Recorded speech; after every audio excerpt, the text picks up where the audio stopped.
जळगावमध्ये नंदकिशोर महाजन हे देखील विजयी झालेले आहेत। जळगावमधून महत्त्वाची बातमी आपण पाहतोय। जळगावमध्ये शरद तायडे शिवसेना ठाकरे गटाचे उमेदवार यांचा पराभव झालाय, तर भाजपचे उमेदवार नंदकिशोर महाजन हे विजयी झाले आहेत।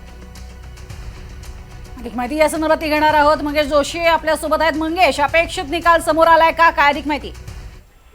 नक्कीच प्रज्ञा, खरं तर जळगावमध्ये जो अपेक्षित निकाल होता तो आता समोर आलेला आहे। कारण भाजपचे नंदकिशोर महाजन यांचा विजय जो आहे हा निश्चित झालेला आहे। कारण नंदकिशोर महाजन जे आहे यांना जवळपास 577 मतं मिळाल्याची माहिती जी आहे ती आता समोर आलेली आहे।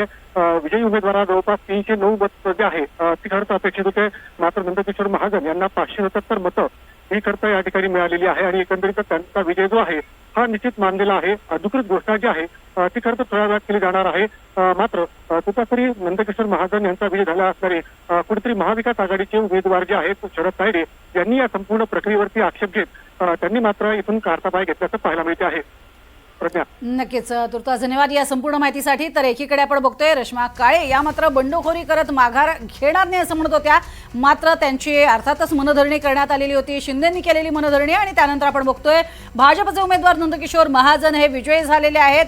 त्यांना मिळालेली मतं देखील तेवढीच निर्णायक आहेत आणि त्यामुळे हा मोठा विजय म्हणावा लागेल